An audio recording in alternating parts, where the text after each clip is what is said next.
Danyo, what a dang, and go Danyo, oh, what a dang. This is the Black Pot, aka Kukushunum, where we speak truth to power. Now, here we don't criticize, but if we must criticize, we will do it on only one condition: to build and not to destroy. That is why we say we are in the service of God and country. This is the voice of the people, and the voice of the people is the voice of God.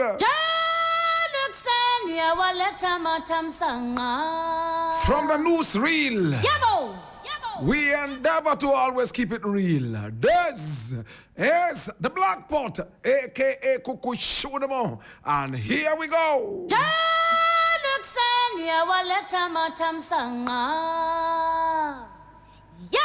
Now, the very first story we are looking at today is taken from My Joy Online, and it says, "It wasn't our intention to impose hardship on you. Forgive us." Finance Minister apologizes to Ghanaians. And I read, "Now the Minister of Finance, Dr. Mohammed Amin Adam, has apologized to Ghanaians for the hardships they are experiencing due to the domestic debt exchange program.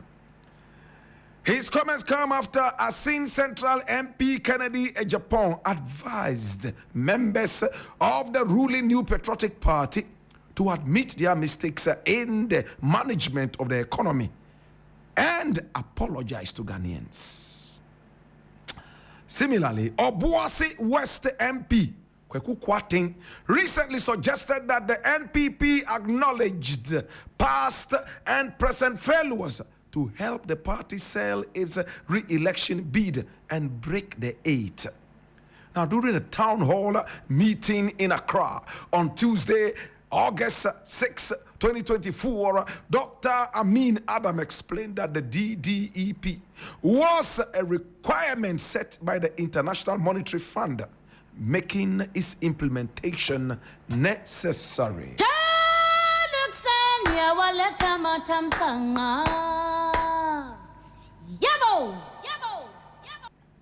I slapped you, but I didn't intend that you would feel pain, because I've always seen you as a rock. You have no human feeling. You have no blood running inside you. You have bones, but you have no marrow in your bones." This is what the finance minister is saying. Now, my people in Dagomba will tell you that you don't kill a snake and expect it not to shake.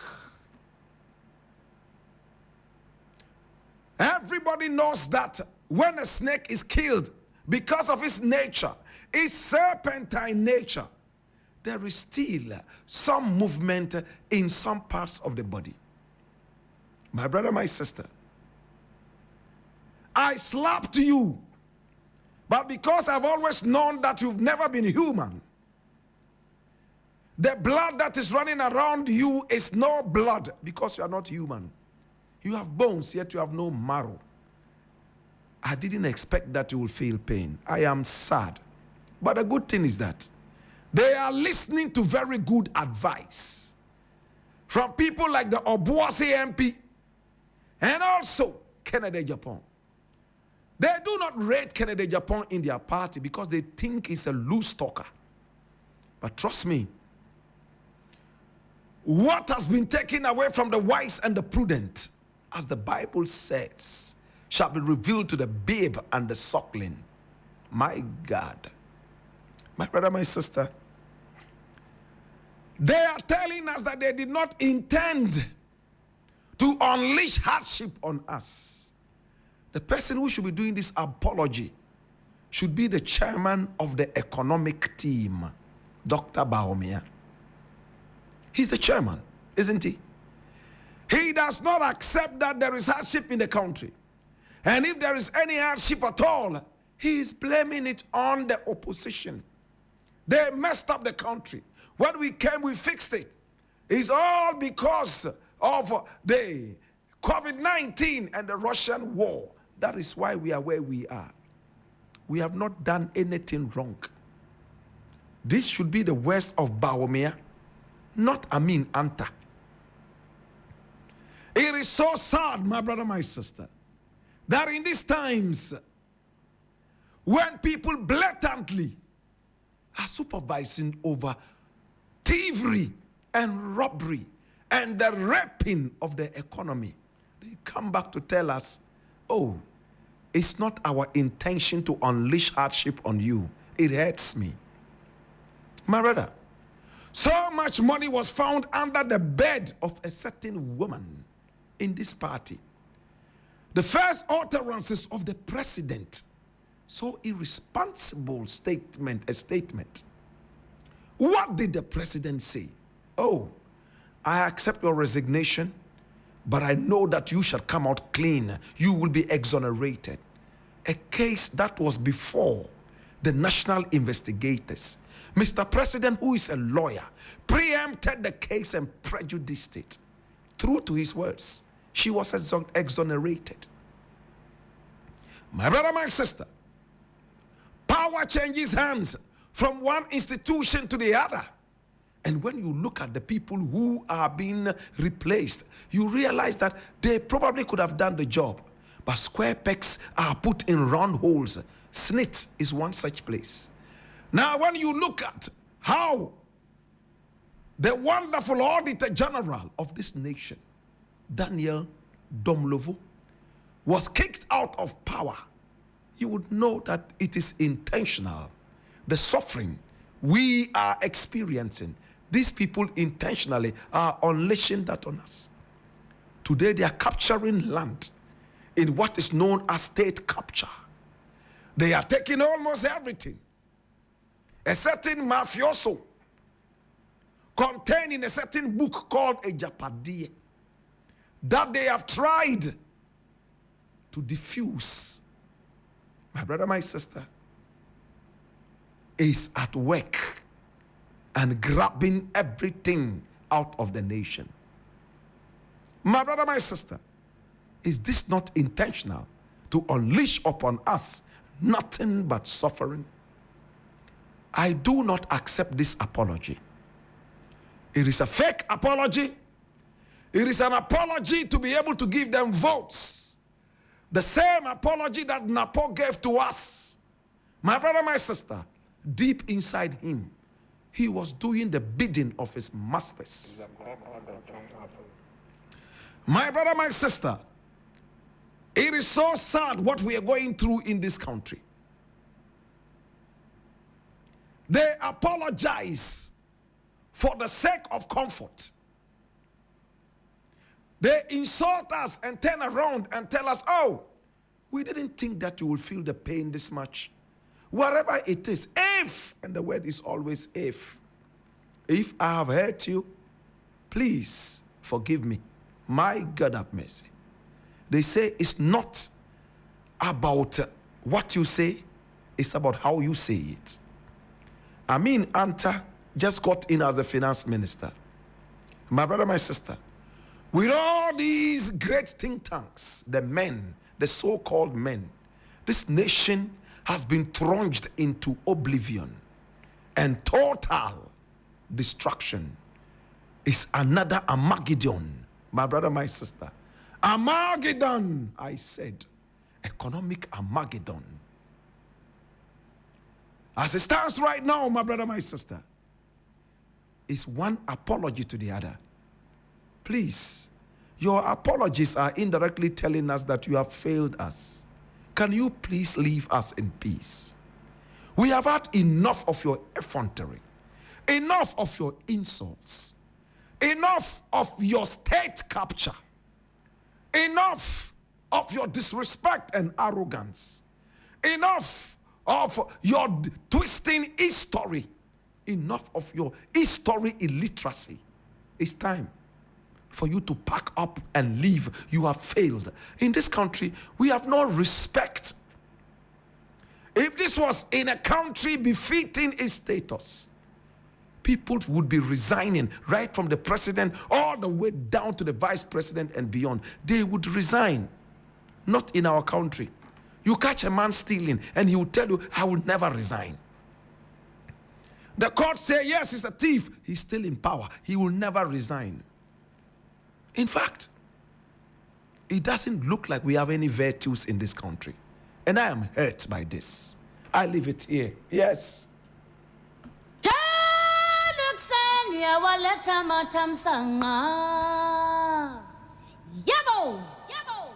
Now, the next story I would like to look at is another interesting story, also from my Joy Online. And I truly need you to come along. Now, this story, my brother, my sister, is so beautiful. It says, some of my MPP friends have told me they want their party to lose. And this is Mahama speaking. Some of my NPP friends have told me they want their party to lose. And I read. Now, the 2024 presidential candidate for the National Democratic Congress, the NDC, John Dramani Mahama, says some new patriotic party members are privately anticipating his victory in the December 7 general elections. Now, this, according to him, is because they believe the defeat of the MPP will facilitate the governing party's recognition. It will facilitate the governing party's reorganization, not recognition, reorganization. Now, addressing party supporters during his tour of the Upper East region, the former president explained that many in the NPP believe in that power is being controlled by a selected few, hence the need for them to go back to opposition.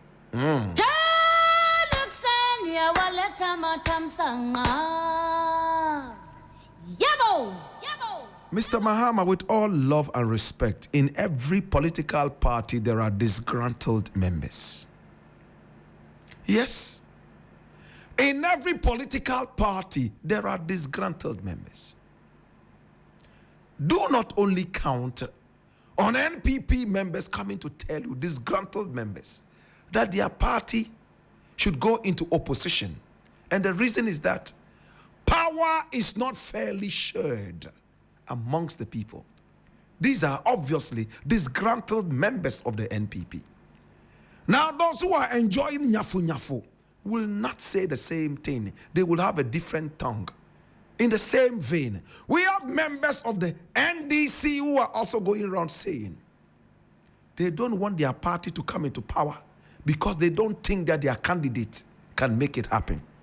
So it's a two-edged sword. It cuts both ways. But can I get deeper into this? I wish President Mahama would go ahead and say that, listen, the whole Ghana is looking forward to a defeat for the NPP. And that would have been the bigger truth. Even Nyaho Tamaklu, a founding member of the NPP, has said it time and again that Nana Akufo-Addo was going to be a huge disappointment. And that, come the December 7 polls, the only verdict Ghanaians would accept is the NPP losing. And this opinion is shared by the multitudes of this nation, not only disgruntled NPP members. For them, they have had enough power. They have looted enough. So if their party goes into opposition, they still will fall on the looted cash. As President Mahama said some time ago, Akufo-Addo says he's too old to steal because he knows he has younger thieves around him who will steal for his family. Younger family members who he has put into office. They will steal. And he even went ahead to mention names. You remember that tape, right? Yes.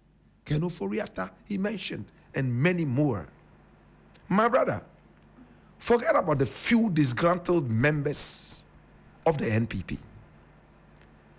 The whole crux of the story is that Ghanaians are tired of this party, the arrogance, the disrespect for our ancestry, our heritage, and of course, at the same time, our legacy.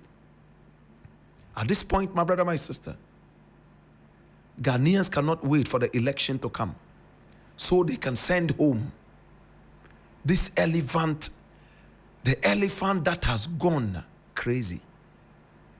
My brother, my sister, it doesn't matter who becomes the next president. It could be Chirabosum, Ekuadonko. It could even be Kwesi Kuranting. Anybody will be better than this NPP government still in power. It will be an insult to Ghanaians to maintain this party in power. I leave it here.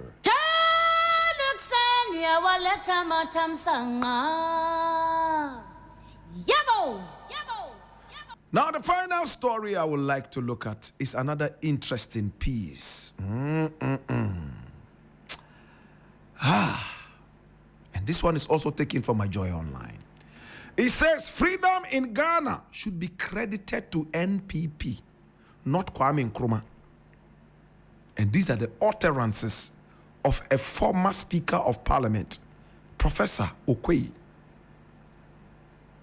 His son is Okoye Jr. And the last time I checked, he was the ambassador to India. My brother, my sister, this is what Professor Okoye is saying, and I read. A former Speaker of Parliament, Professor Mike Okoye, has asserted that Ghanaians owe the freedom they enjoy today to the efforts of the NPP. Remember, he said NPP. He emphasized that the party, particularly through the contributions of its key historical figures, played a crucial role in embedding human rights into the nation's constitutional framework. Professor Okoye claimed that during the Kwame Nkrumah tenure, there was minimal regard for the protection of human rights. He suggested that it was under the leadership of the NPP and its predecessors that significant advancements in human rights were made. He expressed these views at a mentorship program organized by the NPP Council of Elders.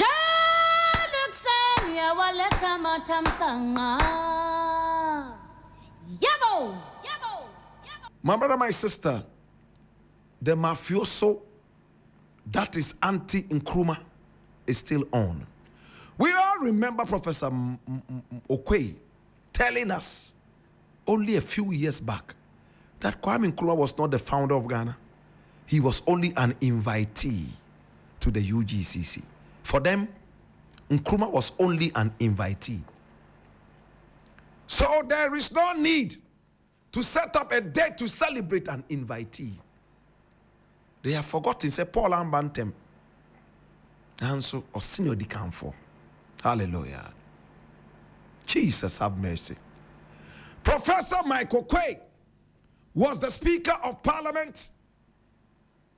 My brother, my sister, he got so old he couldn't even walk. He still wanted to be Speaker of Parliament. Listen, he would sit in his car and be chauffeured all the way from his home. I'm sure even in his home, they would bath him. He had people bathing him because he was very old. It's a blessing to reach that age. But it is a bigger blessing to sit back as a nationalist and advise people on national issues rather than trying to pick up the baton and run like a youth. You will disgrace yourself. Professor Michael Okoye could not even come down from his car unaided. Yet he still wanted to run for Speaker of Parliament against Alban Bagbin. We all saw in photographs. Producers, see if you can find those photos and even the video. Professor Michael Okoye trying to come out of his car. He couldn't. It took several tens of minutes to be able to tease him out of the car. And two able-bodied men were those who were holding him and supporting him like Paul Biya to be able to walk into the Parliament House. In fact, for Professor Michael Okoye, if he had his own way, he would have this helicopter flying him all the way into the Parliament House. He will sit in that helicopter and go through the business of the day in the Parliament House. They never retire. They are the rocks of ages. My brother, my sister, Professor Michael Quay knew exactly that he didn't have the capacity anymore to run the Parliament House as the Speaker, but he wanted to bulldoze his way through. In fact, a divine hand stopped them. Remember the voting that happened right there in the Parliament House? Do you remember? We all remember how the Tema MP, Carlos, decided to chew ballot paper like a crocodile on heat. He did it. The army had to be called in with police for the first time in Parliament, as if it was a coup d'etat. And truly, it was a coup d'etat against Alban Bagbin. My brother, it was almost a denial of the franchise of the people. Michael Quay, they wanted to be the Speaker of Parliament till eternity. I am not surprised that some of these people who think less about Ghana would say things like this. In the days of Nkrumah, human rights abuses were rife. Oh, what a shame. What a shame. You see, when old men like Professor Michael Quay, and he's a professor, have so much respect for him. His son is somebody that I can call a friend. Recently, when I was thinking about going to India, I intended to talk to him so that at least I will visit the Ghana house in India. But I changed my mind. I didn't go anymore. My brother, when all men who are supposed to tell you true history twist history like this, it is sad. It's almost like expecting the dog to bark at the stranger, and yet it is sleeping and snoring. It takes the goats to come out and bark at the stranger. It's a Dagomba proverb. My brother, in the days of Nkrumah, look, everything was okay in terms of human rights. Nkrumah went round, gathered everybody to be part of Ghana. The Northerners, the Ewes, and even the Ashantis. Nkrumah went round from place to place, gathering artisans. He sat down and ate with them. They saw him as a brother. Now, when he gained power, they started bombing him. He was the only president this nation ever had. The only president in the history of Africa who was bombed 3 times. To the point that even his mother's house, a house that his mother lived in, was bombed at Malata Market Day. He was bombed, and they used little children, innocent children, to carry bombs to explode in his face and finish him. Apart from the bombs, they tried assassinating him using a masked man called Ametewe. It took Salifu Dagati to stand in the way of the bullet that tore open his heart. Oh my God. It tore open his chest and split his heart into several splinters. Hallelujah. A man like this, our people have an old saying I want to share with you. They say a man that has been stung by a bee, when he sees flies, he's saying, hey, hey. A man that has been bitten by a snake before, when he sees worms, he's scared. Kwame Nkrumah was bombed 3 times and shot at blank range. My brother, my sister, it took Salifu Dagati to take the cross for Kwame Nkrumah. What do you expect a man like that to do? When he has given you a bouquet of flowers, He has hugged you, sat with you in the market space to eat food with you, opened the presidential palace to everybody. You visited him with so much hatred, bombs. You fired at him at point blank. You expect him to still come to you with a bouquet of flowers, hug you, and shake hands with you? No, he had to start putting you in jail, one after the other, with the PDA. Is that the right thing? Preventive Detention Act. He did it. He did it. All the people who were suspected by the intelligence of Ghana. Kwame Nkrumah was not an intelligentsia. Somebody needs to break that word down. He depended on the intelligence of the nation to be able. At the time Kwame Nkrumah implemented the PDA, we still had white police commissioners.